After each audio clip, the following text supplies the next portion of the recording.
Hey everybody, Alex Goff here with Goff Rugby Report, joined by two people from the same team, but not in the same place, because, that's how we do things now. Jeremy Ognall and Scott Bracken from Claremont Colleges, among the many other things you guys do, and but a kind of a unique school. So guys, first of all, great to talk to you. How are things going? You're like everybody else. You're stuck inside in a way and not training your teams. Fortunately, everyone in the family here is healthy, and that's good. We're doing what we can to get outside as much as we can, but within the limits that we're constrained by for now. So good. It's nice to have some family time, though. That's true. And I was talking to a player recently, and I talked about this time has opened up the opportunity to do some long-term projects. And, something that we were talking about, the reporting I'm doing on USA Rugby. I don't know if I would be able to do some of that stuff had there been day-to-day games going on. So, silver linings. It's funny you say that, Alex. So one thing I've noticed over the last, probably 45 days or so is just the amount of content you've been able to produce. The interviews that you did with the players on the men's and women's side of the game, for the player awards, those were great. The Patrick Madden interview, etc. So I think hopefully it gave people insight into the game that perhaps they wouldn't normally spend time to focus on. So kudos to you for doing that. Well, thank you. And maybe it's a reminder that I could still do that. But, the day-to-day stuff suddenly comes flooding and everybody's taking a breath a little bit. And also reminded us, and I think probably reminded you guys, why do we do this? And maybe you can speak to that a little bit, but championships are out the window. Yeah. But we don't miss. I mean, nobody has said to me, I miss holding this trophy. Mm-hmm. They've all missed. I miss training. I miss holding that rugby ball and stuff, and my teammates. Yeah. Yeah. I think for speaking for Scott, I know he'll chime in, but that's why we do it. I mean, the guy sitting across the video screen from me is, a big reason why I do what I do. And we've done it together for a long time. We've had our ups, we've had our downs. Thanks be to God that we've mostly had our ups. Him and I have developed a lifelong friendship, an incredibly deep bond. We have it with our families, have it with each other. Ray Egan, who hopefully will join this, but he's a bit late because he's dealing actually with a family thing. We just have the most amazing rapport, and that's why we do it. And then obviously, we cascade that to our players and everyone that's, part of the Claremont Colleges program. And it's a huge part of what we are. I echo everything Jeremy just said. Jeremy and I have been friends for 35 years now, or going on it. And the rapport that he and I and Ray have it's just such a pleasure to coach with the guys. But Jeremy touched on it, but the type of student athlete that we're fortunate to be able to coach at the Claremont Colleges, it's a pretty special breed of human being. And I'm just really fortunate to be a part of it. Well, let's talk about the Claremont Colleges. So this term comes up a lot, or relatively frequently in college circles, which is the term consortium. And for a lot of people, they don't really get what that means. You go to a college and that's it. I mean, Claremont Colleges is to me anyway, it makes me think more like Oxford and Cambridge, where there's a college. You don't go to Oxford University. You go to a college within this town of Oxford, and then eventually, if you represent, you get your full blue, right, in rugby or rowing or all the things. That's you represent the university, which is a whole bunch of colleges that operate their things differently, but brought together, it's a university. Claremont Colleges is a group of colleges within the same area. They're all right next to each other. So explain a little bit about how that's put together and how that leads to you having a rugby team. I'll hit it first. So you use the Oxbridge model. That's very appropriate because that's what it's built on. So, you know, Lincoln College, Oxford, for example, that's where my father actually graduated from. That is, you know, one of the colleges, and that's the draw of the students. You know, they recognize, you know, they associate themselves with Lincoln College as a part of Oxford University, but probably more to the college level, as you said, unless they're, you know, getting the blue in, you know, in this case, rugby. So we are a legal consortium. It makes me laugh a little bit. I hear about other schools across the country that try and claim consortium status or get an affiliation with other schools, and don't always think that that's healthy. But we are a legal consortium, and it always has been. So each college, there's 5 colleges, but four co-ed, one is ladies only, that's Scripps. So we select from 4 colleges, but they are under the umbrella of the consortium. And because they're all small liberal arts colleges, we meet the threshold of NSCRO to be less than 4,500 male undergraduates, and we have considerably less than that. So we're blessed to have that consortium, and because of it, you get a lot of different, you know, types of students. You know, a kid from Claremont McKenna is typically very different from a kid from Pomona or Pitzer or Harvey Mudd, and that's one of the challenges and opportunities actually that I think Scott, Ray, and myself really thrive on. So yeah, we're a true consortium. We meet, you know, all the criteria, and you know, we love that component of it. And Scott, just as Jeremy just said, bring everybody together. You still are a small college. You bring people from 4 different institutions together. You still don't get to that 4,500 threshold. So that we're talking small institutions. Very small, very small. And you know, that's a good thing in a way that it's so small that all the schools, that everyone knows each other. You know, there's such a great vibe there. The students, if a student is enrolled at Claremont McKenna, that student can still take classes at Harvey Mudd. It can still take classes at Pitzer. Can still take classes at Pomona. And you know, it's, again, to Jeremy's point, being that it is a true consortium.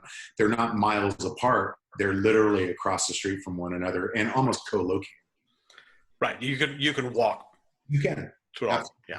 Absolutely. Although people at Harvey Mudd, they use those weird little roller skate things. They're a different sort. Yeah, they are different. On the Mudders. Do you get students from one school more than others? Yeah, we're definitely, I'd say Claremont McKenna heavy. Yeah. I'd say probably typically, it varies from year to year, but typically you're going to see around 55 to 60% of our students come from Claremont McKenna. And then we probably have the rest of probably split fairly evenly between Pomona and Pitzer, and then a few Harvey Mudd outliers. What's interesting with Harvey Mudd is we don't have many. I think this season we actually had 3 Mudders, but they're always pretty darn good. Yeah. You know, they have this reputation of, you know, very high intellectual engineering school, and it is. But when they apply themselves to the sport, you know, some really good things happen. So, but definitely CMC centric. All right, good. What is your status on campus? You know, I visited the campus, and right next to the Harvey Mudd dorms was the rugby field. I don't think it moved, but it was right there. It was the rugby field. It wasn't a lacrosse / soccer / something else field. It was a rugby field, which is pretty cool. But what's your status on campus in terms of you know, support from the administration and maybe from the student body as well? Well, we fall under club sports, and really 2 club sports departments, because athletics on the campus is the Claremont Mudd side and then the Pomona Pitzer side. So we have 2 directors of directors of club sports that we're accountable into. So we are a club sport. We do have, you know, an elevated club sport status. We're blessed enough to get, you know, priority field access. We get access into, you know, Roberts Pavilion, which is just a world-class, you know, a new pavilion, sports pavilion built on the CMC campus.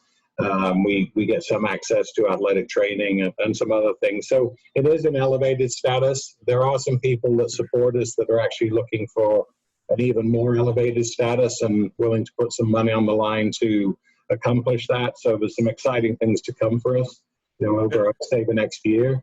But we're a club sport governed by, the club administration. We have a great relationship with them. Brandon Johnson on the Pomona side, Matt Ryan on the CMC side, are great advocates of ours. And it doesn't hold us back. It really doesn't. We're able to accomplish everything we want on that campus. And to your point about Linfield, Linfield now lies fallow. That's where Scott and I started in 2009, 2010. No lights. We use the lights of the dorms to run our practices, Correction, But, the light.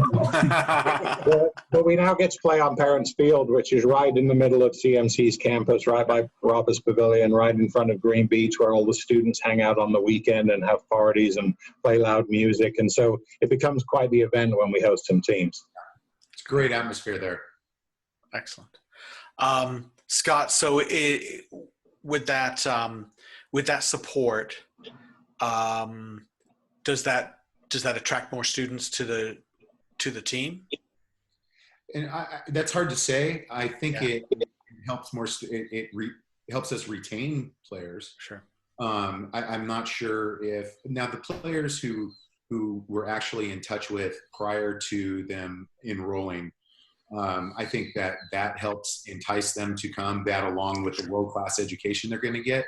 But we do get a number of students who have never played rugby in their lives, and they come, and a lot of them, they see we're under club sports, so they come and show up and expect something and see that, we're under club sports, but we're run as a professional varsity program.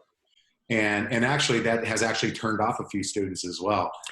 This is not what I expected, and they go off and play frisbee or something. Sure. But for the most part, it is a big factor. So we're joined by Ray Egan, who's delayed, which is like probably priorities or something, family, important things. But we're talking about rugby, and Ray, we were talking about Claremont colleges and its unique position, some very selective schools, a couple of them like crazy selective, smart student body. What kind of athletes, what kind of rugby kids are you encountering there compared to some of the other coaching you do, where you go to Belmont Shore and kids from the Long Beach area? Is it a different type of kid? Yeah, it's a little different. I think it's just it's more their cerebral, if that makes any sense to you. Sure. My kind of take on it is really that the students really think about what they're doing. So, I suppose everyone learns in different ways, right? Some kids are more visual, particularly rugby players. They're more visual. They like to experience things. I think our kids, they like to visualize it first. And those that obviously play rugby, the Connor Petersons of the world, like they're extremely good. The Matt Grundlings, they're both cerebral, they're experienced, they have the nuances of the game. Their rugby IQ is quite good. But the newer athletes really that are new to rugby, they take to it as long as they're athletic, they take to it quite fast, because they analyze the game. And that's definitely the big difference I see in terms of dealing with them, with your traditional kind of rugby group. All these kids are cerebral. They all think about the game. They think at higher levels, so they process differently, which is a great challenge for us as coaches, because where maybe I grew up and how I learned necessarily mightn't work for Claremont colleges, but it's trying to find that myriad of what works for us as coaches but what also works for the players to I suppose, let the skills and let the game infiltrate into them. But once they get it, their upward learning curve is massive, huge. So they pick up a lot of pace, in terms of learning the game. So it's a real challenge because you have to think about it a little bit more as a coach. You can't just go with what you're used to. But that's great for us because, and I think that this is why I love this coaching group so much, because I think we challenge each other and the kids challenge us, which is great because you're always thinking outside the box sometimes, where we don't stay on the rails all the time. If that makes any sense. Oh no, it definitely makes sense. And I've mentioned this a few times before in other things, but engineering and technical schools seem to do very well in rugby, and Mm-hmm. maybe not at like D1A level, but in the D2 and RPI and Mm-hmm. Missouri S&T, School of Mines, Cal Poly, Claremont colleges, NC State and Texas A&M even. You just go down that list. Yeah. And I think they're different kinds of students, but they'll once you map it out, right? You map Mm-hmm. out and you used off the rails. I mean, literally an engineer, like a train engineer. Let's get the rails down. Yeah. This is the direction we're going. And I don't know if you guys would agree with that, but if you map that out and you're technically on top of your material and get them on top of their material, they're going to go with it. Well, I think that's why. That's where the structure that Bracken and Jeremy infiltrate and I try and do it too. I think that's where that helps. So they understand that structure quite well. So that's where they pick it up. And I would agree with you. I think those technically minded that can see the bigger picture, I think that does help a huge amount in terms of, I suppose, building patterns and what they see on TV. Oh, I understand it now. I see that because that's what coaches are trying to teach us, So yeah, definitely. Hey, Alex, I just want to add to that. Everything Ray said is 100%. I couldn't agree more. But let's not forget just the basic work ethic that these kids bring. If these kids have gotten accepted to a CMC or a Pomona, the acceptance rates in the small single-digit percentiles. Yeah, they've had their entire. That's not by accident. These kids know how to work. They know when there's a task at hand, how to take care of it, and so not only are they able to process and able to learn, but they know how to stick their nose in and get to work and get it done. So you put all those together, and it's a pretty good combination.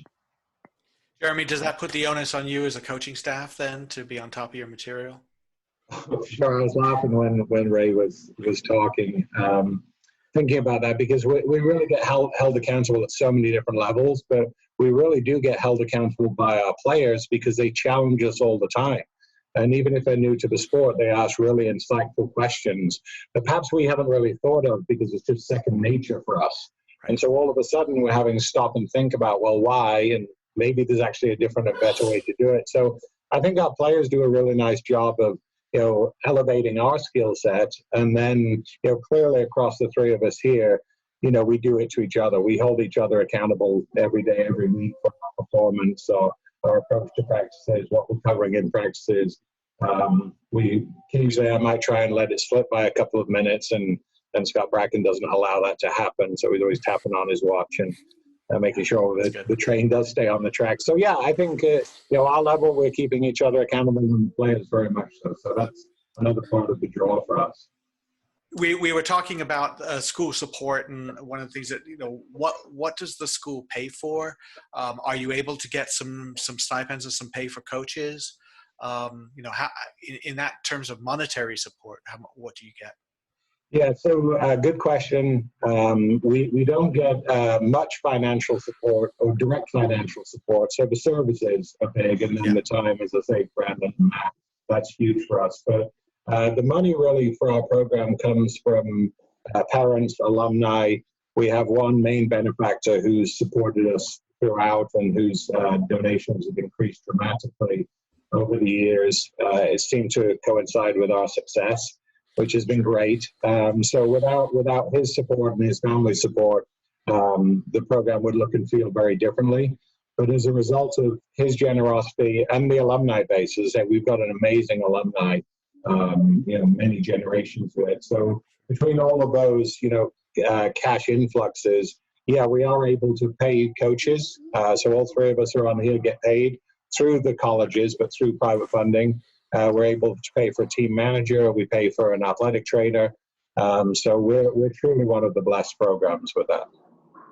So the other interesting thing about Claremont College is people may not remember. I've been around a million years, so I remember you were actually in D1A for a while, and sort of finding your way. And you feel free to disagree with me on this, but I think one of the issues with D1A for a small school is depth. And if you've got a roster of 30 great players, 30 is not enough. You need 40 or 50. But it seems to me you found your place. And tell me a little bit about how you feel about the competition in Enscrow, and also the fact that you're in a hybrid league. So you're playing Division I AA teams. You're just as good as the best team in Division, Cal State Long Beach generally, the two of you, that game is an amazing game every year. So it's not like you're not competing. You're competing. It gets really good D1 AA teams. But as a playoff team, you're going to Enscrow. Are you happy? Are you satisfied with that? Do you feel that you've found your home competitively? Yeah, I think so. Let me back up a little bit. When Jeremy and I first took over, we competed in Division II, and we won the national championship in 2010, defeating Temple University, and that was a great place for us. But then the year after, well, two things happened. D2 went to a fall-only schedule. Right. Does not work for us out west. I mean, that's a whole nother conversation, right? But so we had to figure out something differently. Well, with our success in D2, we were invited. That was the first year of what was called the Collegiate Premier, the CPL, I believe it was called. Right. And we went. We engaged in that competition. For work reasons, I had to leave the country for a few months. So Jeremy was running it on his own. We were relatively competitive in probably 2/3 of the matches. We didn't win a single game. We found that wasn't really for us. And like you said, Alex, the depth was a serious issue for us. We have around 30 guys, and you're right. That's just not enough. You can't do that week to week, right? Yeah. So fast forward to where Enscrow is. I think it's a great situation we're in, where our local league, we get to play the Long Beaches, the USDs, the Miracostas now. It's pretty good, and it prepares us for going into the playoffs. So I'm pretty happy where we're at right now. Looking forward to see how everything pans out and what the future holds. Yeah, well, there's that too. There's that too. Ray, with following on that, how important is it? You and I have talked about coaching in so many levels from kids on up. How important is it to have a competitive league where it's not just maybe one team you play, but as Scott mentioned, Miracostas has become really good, and Arizona State is this past year was good, and we hope that they'll continue to improve. How important is that? I think it's always good to have competition, right? Because otherwise, I think players can. It depends on which side of the coin you're on, but if you're the team being beaten all the time, it's very hard to motivate them, and so that they can see success. And on the other side, it can actually be your downfall, because if you're the strongest team, then when you do come up against a strong team, you don't know how to deal with it. So trying to get into a competitive league where everyone has an equal chance on a day. We all get it in leagues, right? There's always strong teams and weaker teams, but where you want to be is within a league where on any given day, a team has a chance. Cal State Long Beach, Arizona, brilliant, this year. And that's really where we want to be. We want to test ourselves against the best, And Jeremy's great, you know, at organizing, and Scott's great at organizing games, you know, against Cal and UCLA. And that's what our guys want. They want to see what they're like up against the big guns, and they can hang with them for a little bit, you know, and that's really where we want to try and get to, and try and push that envelope all the time. All right, good. Jeremy, are you able to tag applicants? Do you have any influence there? We've started to get some influence working with CMC admissions. As I say, with the moves I was talking about a few minutes ago, sure, we progress over the next year. Our expectation is that we will be able to tag. You know, we've asked for, you know, in the region of 6 to 8. You know, whether it becomes 6 to 8, we'll see. You know, hopefully it will. But that clearly, I mean, if you look at the successful programs, the continual successful programs, they have that ability. And we believe we're doing great as it is. You know, that's what the whole conversation we've been having is how well we're doing and how much fun we're having doing it with these student athletes. For us to continue to elevate our game year in and year out, if we could get, you know, even 3 or 4 players with some good pedigree coming out of high school, coming through programs like ERA, coming from overseas, like we have with Jeremy Ciao, Maddie Grundling, that transforms the program. So, hopefully, as I say, good things coming very soon. And normally, I mean, coaches who are talking about tagging, this is like, we're just looking for students who qualify to come in anyway. Yeah. Right? They have the qualifications. They have the academic chops. It's really just a case of, this one's also a rugby player. That would be, you know. Yeah. There's definitely no dilution of standards for sure. Yeah, yeah. The standard is the standard, whether it's your ACT, bar, you know, that you don't get to deviate much from that. And we don't want to, because again, that's the type of school we love coaching at. And as you said, if you can marry that, you know, intellect that Ray talked about that makes him so eminently coachable, with, you know, 4+ years of rugby education before they come to, you know, be molded a little bit by us, then it's transformational. And I will tell you, Alex, you know, Ray's been with us for, I think this was Ray's 5th season. Obviously, we're, you know, privileged to have him, and he's doing double duty with his, you know, Belmont Shore, and then Bracken and I, you know, the history there, and, you know, with the stuff with the era and the U20s and everything. But, you know, the fact that I feel just honored that I get to coach with these two, you know, week in and week out, because what they've done, Scott and I have done it for a long time, and to a good level. But when Ray came in, he challenged us, made us better, and we have this kind of closed loop now of challenging each other all the time. But, you know, these two guys who are on the video with me, a primary reason why the Claremont College is as good as it is, and they're the reason why I keep showing up for work every week, because it's a pleasure. Very nice, high praise indeed. Excellent. Well, we're seeing some results. We're seeing some action here in Southern California and in Pasadena with Claremont Colleges. It's a unique organization, but it's a special one, and I really enjoy following you guys. And thank you for taking the time to tell us a little bit more about the Claremont College's program. Yeah, Alex, thanks for having us. Thanks for giving us the Team of the Decade in Enscrow. That means a lot to our program. We really appreciate it. Well deserved. Well deserved. For everything else you do, Alex, we really appreciate you keeping us abreast of the latest and greatest. Appreciate that. We're trying. Yeah. Thanks a lot, guys. Thank you. Keep fighting the fight. Beyond compare. Perfect.